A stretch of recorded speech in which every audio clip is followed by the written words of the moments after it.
BM, kembali lagi bersama saya Nisa di sini di acara Titik Balik dari KHNA Yogyakarta dalam channel YouTube Benang Merah. Nah, di sini saya sudah kedatangan salah satu narasumber kita untuk menceritakan pengalaman hidupnya di pinjaman online. Ya, Bapak silahkan perkenalkan diri terlebih dahulu, Pak. Halo rekan-rekan semua, nama saya Erik, saya dari Sleman, Yogyakarta. Ya, Bapak Erik. Nah, jadi bisa diceritakan, Pak, pengalaman pertama Bapak bisa melakukan pinjaman online? Awal mula saya tertarik atau tahu pinjaman online pada waktu itu dari Akulaku. Dari Akulaku? Dari Akulaku, ya. Pertama kali saya coba untuk Akulaku itu tahu dari teman. Di samping itu juga Akulaku pada waktu itu gencar iklannya di Facebook. Kan. Saya download Akulaku dan ternyata berhasil. Pada waktu itu dari Akulaku langsung dikasih limit. Kalau nggak salah 4 juta limit 4 awal. Juta. 4 juta. Terus kan kalau dari Akulaku itu bisanya untuk belanja. Iya. Jadi ya awalnya cuma dari situ sih. Kebetulan saya suka belanja juga. Terus udah kita pakai. Bayar, selesai, belanja lagi, terus dapat penawaran cicilan. Jadi belanja dengan cicilan. Dan waktu itu karena bunganya juga nggak terlalu berat kalau dari Akulaku, terus akhirnya oke lah, saya ambil barang, pakai cicilan. Terus nggak nyampe 3 minggu dari Akulaku, penawaran ada lewat handphone. Penawaran via apa itu, Pak? Mulai dari telepon, SMS, bahkan sampai ke WhatsApp. Itu rata-rata pinjaman online. Mereka bilangnya awalnya ilegal. Bilangnya legal. Resmi, OJK, terdaftar, dan segala macam. Yeah. Itu ada yang 30 hari tenornya. Cuman memang bunganya lumayan gede. Yeah. Pada waktu itu ingat dari salah satu pinjaman online berbendera hijau, KP kita ngomongnya, itu 1 juta, kita baliknya sekitar 1.150.000-an, jadi bunga 150, tapi itu tenor 1 bulan. Saya coba itu bagus, terus akhirnya naik limit, dan akhirnya sampai dapat program cicilan juga dari situ. Jadi kayak pinjaman langsung banyak, 3 kali angsuran. Terus dari situ, dari yang ini tadi, terus kok ada SMS dan telepon. Tiap kali ada telepon, saya cek di Google Play atau Play Store, kok nggak ada di sana.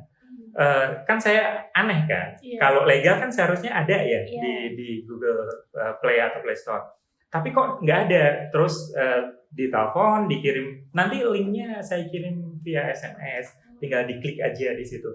Lah dari sini itu tenornya gila banget, cuman 7 hari. Oh, tenornya cepat begitu? Cepat. Yang SMS dan ini rata-rata yang tenor 7 hari ini nggak ada di Play Store. Dan ternyata berjalannya ke sini itu ternyata saya tahu, oh ini yang namanya ilegal. Mereka nggak terdaftar, nggak punya izin, nggak ada apa-apanya, makanya nggak ada di Play Store. Tenor 7 hari, pinjaman 1 juta, cair ke rekening 700.000, bunganya 300.000 dalam 7 hari. Itu 7 hari kalau kita nggak bisa ngelunasin, itu bisa diperpanjang dengan biaya 350.000 untuk 1 minggu. Untuk 1 minggu lagi. 1 minggu lagi.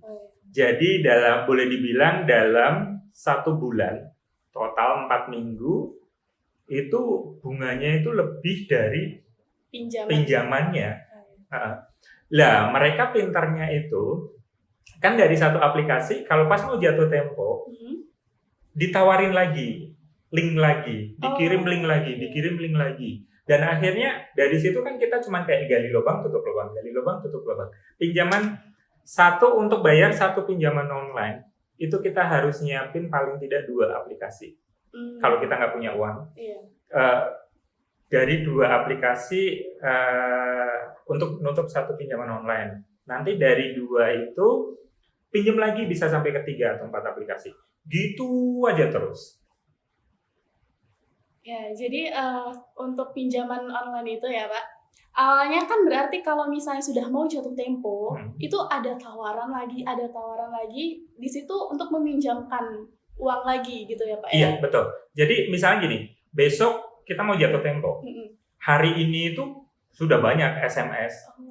Padahal itu masih besok ya jatuh tempo? Jatuh temponya masih besok. Hari ini kita udah mulai diteleponin, bayar dengan nanti diiming-imingin naik limit atau apa. Terus nanti ada juga yang ini loh ada platform lain satu perusahaan namanya beda, nanti dikirim lagi linknya, dicoba lagi, dan akhirnya gitu terus sampai pada waktu itu nggak nyampe 2 bulan dari satu aplikasi saya terjerat itu sampai hampir 80-an aplikasi pada waktu itu. Oh ya, jadi dari awal mula satu aplikasi itu jadi karena gali lubang tutup lubang itu menjadi 80 aplikasi hanya dalam 2 bulan.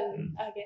Nah, itu berarti untuk awal Bapak kan membayarnya gali lubang tutup lubang. Nah, sampai Bapak merasa gimana tuh kok bisa sampai menghentikan pinjaman online itu? Pada waktu itu gini, jujur di awalnya kan kita nggak tahu ya resiko pinjaman online ternyata seperti apa, permainannya seperti apa. Jadi niatan awal sih saya pinjam, saya harus bayar gitu loh.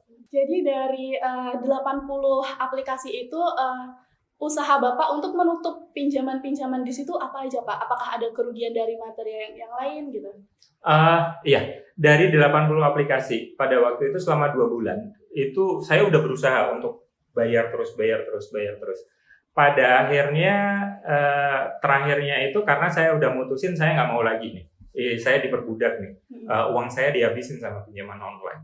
Semua barang-barang saya, mobil, motor, kendaraan, perhiasan, keluarga, tabungan, semuanya habis dihabisin sama pinjaman online. Habis dijual untuk menutupi pinjaman online.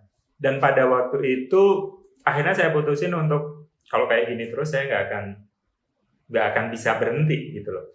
Terus akhirnya saya pilah-pilah pada waktu itu. Saya coba, saya tutup, langsung saya hapus. Saya tutup, saya hapus. Saya tutup, saya hapus. Dan tahu-tahu yang sudah saya hapus, kok tagihannya muncul lagi. Padahal sudah saya lunasi. Dari situ, saya kan bingung. Loh, saya udah lunas. Ya? Buktinya saya ada, kok muncul lagi tagihannya dan saya nggak terima uangnya, tapi ini ada katanya gitu. Terus udah mulai diancam gitu. Ya kalau ilegal kan memang mereka ke ancaman ya, ancamannya itu luar biasa banget juga. Jadi pada akhirnya setelah saya mentok, saya nggak tahu lagi, uang keluarga habis, saya nggak punya harta lagi, semuanya udah habis terjual, pinjaman nggak selesai. Bapak saya nawarin, ya udah jual aja sertifikat rumah. Pada waktu itu saya shock, luar biasa shock, gara-gara saya keluarga harus kehilangan rumah pada waktu itu. Terus akhirnya saya pulang. Jadi itu posisi keluarga tahu kalau Bapak melakukan saya tahu, karena pada waktu itu saya jujur sama keluarga saya cerita apa adanya, dan ya itu. Terus akhirnya saya harus balik pada waktu bapak saya bilang sertifikat dikasih, di situ saya benar-benar terpuruk banget. Keluarga saya menanggung apa yang tidak dilakuin gara-gara kecerobohan saya. Cuman bermain, awalnya iseng dengan pinjaman online kok jadinya seperti ini gitu loh. Awalnya sih saya kehilangan harta saya pribadi nggak apa-apa, tapi ini udah menyangkut harta bapak saya gitu. Harta keluarga gitu. Di sini luar biasa. Terus akhirnya saya pulang. Pada waktu itu saya ke rumah orang tua saya, terus saya pulang. Pas sampai di Jogja, adik saya telepon, Mas, coba dia buka-buka channel YouTube. Dari channel YouTube-nya itu, iya saya bilang, iya saya tahu ada beberapa channel YouTube, cuman itu nggak nyelesain masalah. Mas, buka dulu channelnya YouTube-nya Pak Ahmad Junaidi. Jadi itu adik yang memberitahu? Adik saya yang ngasih tahu. Dari situ saya klik channel YouTube-nya Pak Ahmad Junaidi. Dari situ kok saya dari semalaman itu saya nggak tidur, saya cuma ngeliatin YouTube-nya Pak Ahmad Junaidi dari A sampai terakhirnya itu, saya jadi sadar gitu. Berarti bener ya, selama ini saya cuma diperbudak gitu. Terus akhirnya oke, pagi saya langsung balik lagi ke kampung. Saya bilang ke adik saya, oke, saya stop. Dengan segala resiko, saya stop, saya nggak mau bayar lagi pinjaman online. Terus akhirnya sama Pak Ahmad Junaidi waktu itu, kalau nggak salah Mbak Aya itu adminnya, saya dimasukin ke grupnya Pak Ahmad Junaidi itu yang ada di nasional. Saya di sana 5 hari kalau nggak salah waktu itu.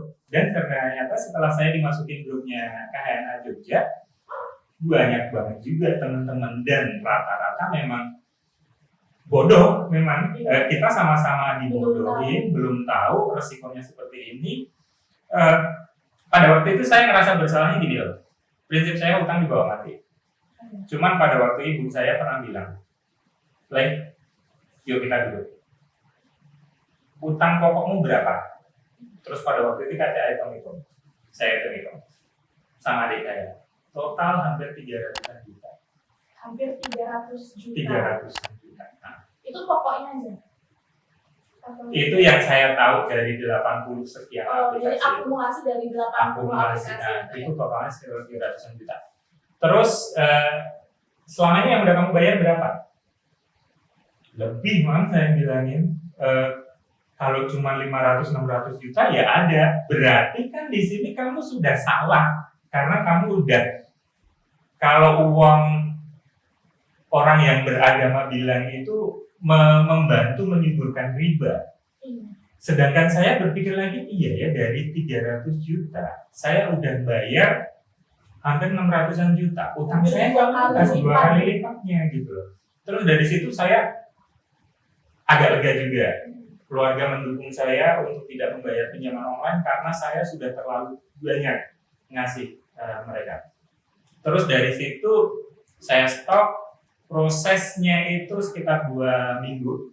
2 minggu saya stop, WhatsApp saya matiin, semuanya saya matiin. Dan akhirnya saya masuk di grupnya YouTube-nya grup KHNA. Itu saya udah bulat tekad, saya bisa. Saya nggak peduli. Saya malu cuman sesaat, saya nggak mencuri, saya nggak apa, mereka walaupun saya difitnah seperti itu, tapi itu tidak benar. Saya sudah mengembalikan uang mereka. Kalau mereka bilang saya belum, terserah. Yang jelas saya udah lebih dari cukup mengembalikan uang mereka. Proses dari saya terpuruk sampai sekarang, itu saya perlu waktu hampir 5-6 bulan untuk menyelesaikan akibat rusak pinjol di diri saya. Mulai dari saya pinjam ke teman, gadai-gadai segala macam, itu saya bisa ambil setelahnya itu baru setelah 6 bulan. Dan itu pun harus saya pilah-pilah juga pada waktu itu. Pinjaman di teman yang harus saya prioritaskan, yang harus dibayar yang mana gitu loh. Karena nama saya udah dihancurin sama pinjol. Saya nggak mau nama saya juga hancur di mata teman-teman saya. Makanya teman saya prioritaskan waktu itu. Terus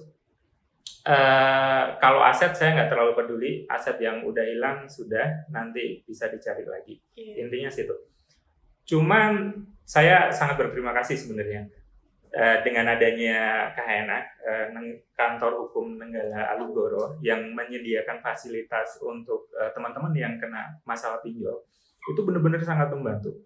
Di saya pribadi itu support membangun mental saya yang tadinya drop sedrop-dropnya sampai saya bisa seperti sekarang ini lagi.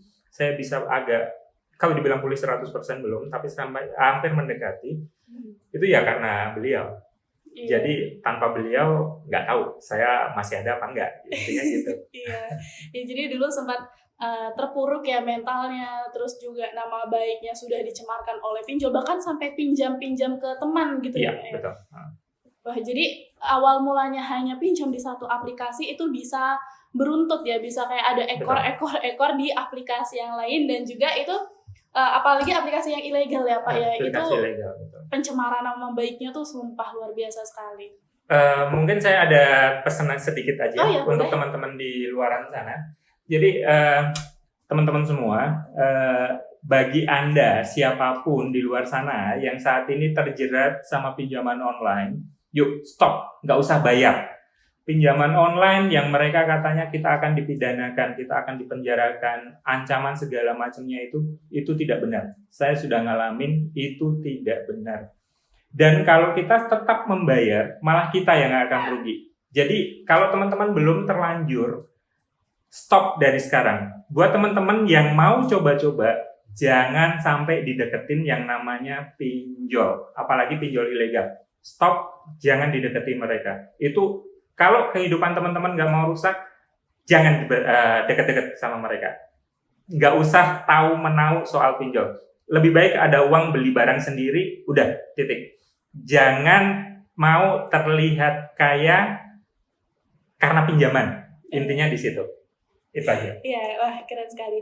Jadi ya itu pesan saya tegaskan sekali lagi, jangan dekat-dekat. Ini kayak jangan mau tahu tentang pinjaman online karena itu bisa menyesatkan, bisa merugikan karena yang harusnya pinjaman online itu harapan kita bisa membantu kita di saat kita butuh, tapi nyatanya malah itu bisa membuat kita lebih sengsara gitu loh. Tidak membantu sama sekali. Malah ini Bapak tadi hartanya hilang, terus juga sampai pinjam ke teman-teman gitu.